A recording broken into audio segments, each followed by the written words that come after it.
Spoštovane, spoštovani sledilci kanala Greg Skort, Gregor vnovič z vami. In če vas mogoče zanima, kaj bi bila ta zadeva. Zadnji sem zasledil en zelo zanimiv komentar na moji YouTube strani, ravno tako na podcastu, češ, da vse v redu in prav, ampak da bi mogoče lahko ozadje malo spremenil, da bi ne bilo tako anemično, da bi bilo malo bolj zanimivo. Zdaj prvo sem razmišljal, da bi trese dal kam od zadaj, ampak nimam kam za obesiti. Tako da bi to moram še malo poštudirati, kaj pa kako. To bi lahko bila ena popestritev. Zdaj drugo smisel, da bi kakaj rože dal, ker sem videl pri enem DJ-u, da ima mešalno mizo, od zadaj gor ob sebi ima pa rože, kar se mi zdi fenomenalna ideja, ampak žena malo bremza pa pravi, da se bo prah gor nabiral. Ajde, recimo. Zdaj sem pa pomislil, kaj pa ne zdaj naredim, ne? Zdaj ful je v modi, da prideš pred hotel z nekim uber dobrim avtom. Ali pa da novega kupiš, ali pa bog ne le, da te kdo zaparkira. Pa ven ne moreš. Tako da jaz sem si umislil svoj vozni park, svojo garažo. Roko na srce od mojega sina.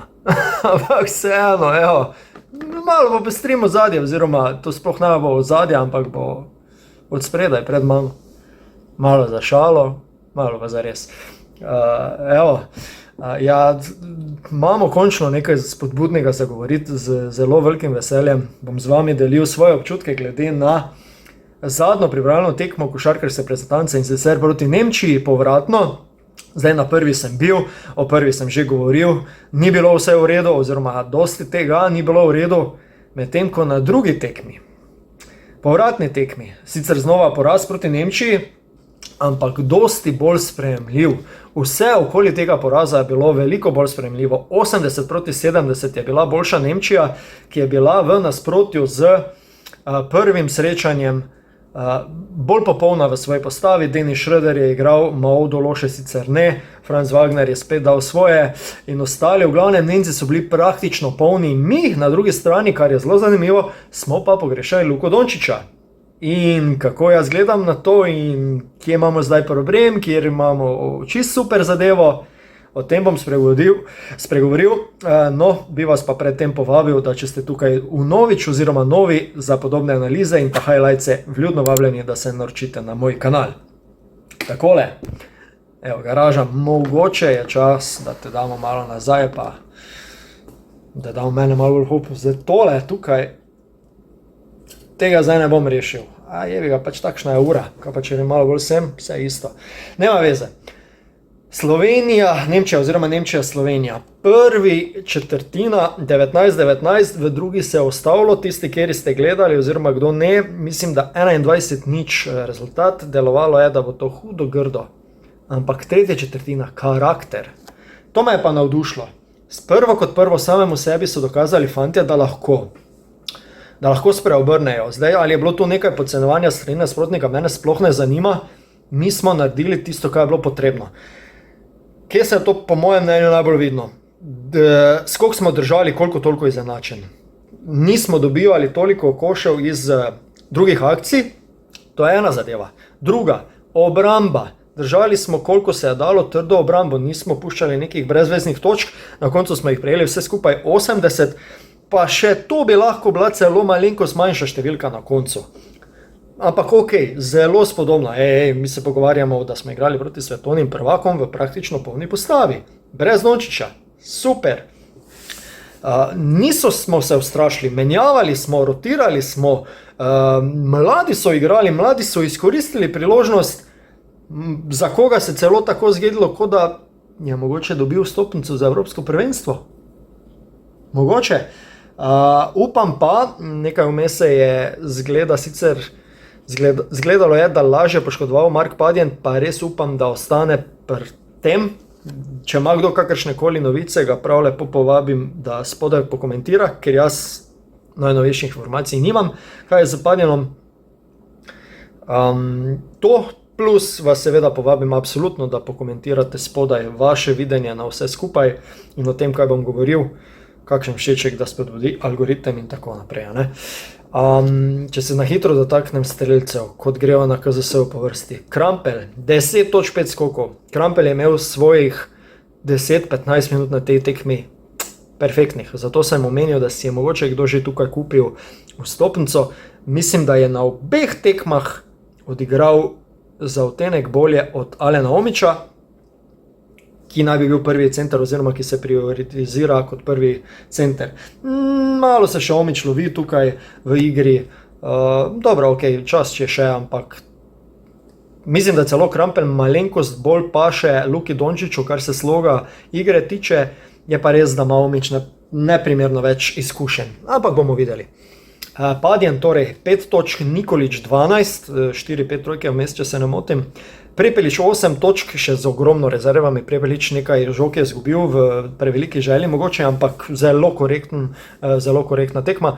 Radović točka, tudi v obrambi predvsem. Jurković zelo malo minutaže, mislim, da 3 minute brez točk. Hrovat 15 točk, 5 podaj. Hrovat že druga tekma, izjemna. V tem trenutku je drugi najboljši igralec Slovenije, po mojem mnenju. Celo pred Prepeličem. To je super novica. Cerkvenik 4 točke, Ščuka 5, Omić 6 točk in pa 8 skokov. 8 skokov se pa nekje pozna. Omić, super. Dragič tokrat brez točke in pa Smrekar, ampak ok, Smrekar je vmes držal organizacijo, isto ko je vmes organizacijo držal Padjen, in pa potem Stergar 4 točke, ki je tudi začel in pa dodal 5 skokov. Edo Murić ni igral in pa se pravi Luka Dončić ni igral, pa Vid Hrabar, ki se pa že poslovil od reprezentance. Zanimivost, ne? Se to zdaj že vsi vemo, igrali smo brez Luke Dončića. Res zelo zanimivo. Seveda je bilo malenkost drugačna igra, malenkost spremenjen sistem, logično, ker ni vse slonelo na prvem zvezdniku in zdaj imamo pa eno težavo ali pa sladki problem, odvisno koga vprašamo, odvisno kako se tega lotimo. Zdaj na strokovnem štabu je Dejanu Mihevcu, Luki Basinu in Aleksandru Sekuliću, pa če še kdo zraven, ki sem ga nisem omenil, se pravičujem, da nekako implementiramo Luko Dončića v tole, ker na tej tekmi se pa da graditi. Zdaj boste rekli, ena tekma, ne moš delati zaključkov po eni tekmi. Ne, lahko pa, in to me ne more nihče drug prepričati, če je uspelo enkrat, lahko uspe večkrat. To sem pa prepričan, če zdaj smo lahko tako igrali in igrali smo res dobro proti Nemčiji, potem lahko tudi z Dončićem. Zdaj je samo potrebno nekako ugotoviti, kako igramo bolj moštveno, da ne bomo odvisni od enega človeka, ker največkrat se to ne zgodi dobro potem. Končni rezultat ni ok. Ne rabim jaz osebno Luke Dončića, da mi da 40 pik, pa mi izgubimo. Jaz bi imel Luko Dončića, ki da 15 točk, pa ima 15 asistenc, pa ima 10 skokov, pa imamo zmago. Veliko raje. Boste rekli, pa ja, ti spremljaš Dončića, pa highlights, pa vse te Dončića, niti slučajno. Absolutno ne. Nekateri mnogi to smatrajo drugače, da sem jaz nek navijač, ultra, ono, tisto tretjo, Dončić, samo Dončić. Ne! Kar je bilo pred 7-8 leti, ko je Luka šel v NBA, ja, super, malo preveč za nekega odraslega človeka, ti časi so zdaj mimo. Treba biti malo bolj realen. Za dobrobit slovenske košarke je pomembno, da se razigrajo vsi, da dihamo eden za drugega, ne da ima en človek več besede, kot bi jo lahko imel. Mi moramo ugotoviti, kako še dodatno okrepiti moštvo z praktično top 3 igralcem na tem svetu. In to samo po sebi ne bi smela biti prevelika težava. Treba se pogovoriti, treba narediti sistem, to je pa na strokovnem štabu. Hkrati pa ugotoviti, kako lahko Luka bolje sodeluje s centri, kako lahko še bolje razigrava naša krila. Vse ostalo pa pri Luki, mislim, Luka, samo čitate treba igro z Luko dalje. Sliši se precej enostavno, ampak je. Košarka zraven Luke je in more biti enostavna.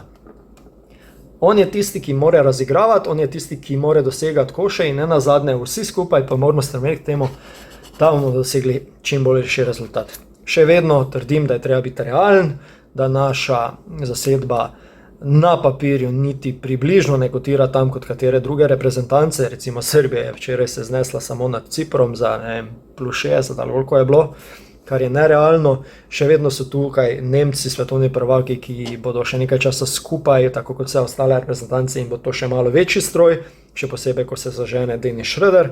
Včeraj na začetku njegov met bil absolutno katastrofa, ampak bolj pa povemo, smo videli, dokaz, ko je malo bolj resna zadeva, kaj pomeni Dennis Schröder za Nemčijo. Ampak ja, Časa je dovolj, mislim, včerajšnja tekma ne more biti lepše povabilo na tekmo proti Veliki Britaniji, ki bo naslednja v Sloveniji 19.8. Stopnic je še prek preveč. Predtem Litva in takoj zatem Latvija ali pa ravno obratno, se sploh nema veze. Luka bo že zraven in zdaj me res zanima, kako bomo tole uredili. Ni bilo pritoževanja nad sodniki, to sem še želel poudariti, kar je težava pri Luki. Ga je treba tukaj malo meriti, zdaj karakter pa kri, kaj je noter. To ne gre iz enega na noč, iz enega dneva na noč pa drugo jutro, to ne gre, ne, se to je jasno, ampak nekaj pa bo treba spremeniti, ker smo drugačna ekipa, ko se ukvarjamo sami s sabo in ne z drugimi. Je tudi res, da je bilo sojeno na tej tekmi diametralno boljše kot tisto v Sloveniji. Pa niso sodili nemški sodniki, ne, kar je zanimivo, ne. Tako da ja. Kaj pravite? Kako ste vi videli srečanje? Kaj pravite na moje ugotovitve oziroma na moje mišljenje glede Luke, ostalih reprezentantov in tako naprej? Spodaj vas vljudno povabim, da pokomentirate. Še naprej bom delal analize, kar se tiče košarkarske reprezentance. Hkrati pa, še tole, da ne pozabim, U16 reprezentanca naša jutri že tiste zaključne boje začne, mislim, da proti Izraelu. Zanimivost, ki sem jo slučajno opazil. Zaključil se je turnir I Feel Slovenija Ball za dekleta. Slovenke na odličnem 3. mestu. Bravo, čestitke. Pa da prijem do zanimivosti. Mađarka Leja tega ne znam prebrati, se pričujem, je prejela najprestižnejši naziv, najkoristnejša igralka turnirja, v redu. Slovenska reprezentantka Mila Ana Milić je z 83 točkami v 5 tekmah, torej povprečje 16,6 na tekmo, osvojila naslov najboljše strelke. Mila Ana Milić, znan primek, ne? Pismo, opa, Milići. Zdaj le druga sestra je odlična tenisačica, torej Mila Ana pa očitno po poteh očeta in mame. Bravo, čestitke. Toliko. Ja, bodi si dovolj. Gregor sem bil z vami iz Greg Horta. Kot že rečeno, hvala za vse komentarje, hvala za vse všečke in pa povabim vas, da se naročite na moj kanal, da še malo vozni park povečam, da ne bo samo Luka se hvalil s tem. In pa, ja, no, glavnem, naročite se za podobne vsebine. Do naslednjič, lepo vas pozdravljam. Srečno.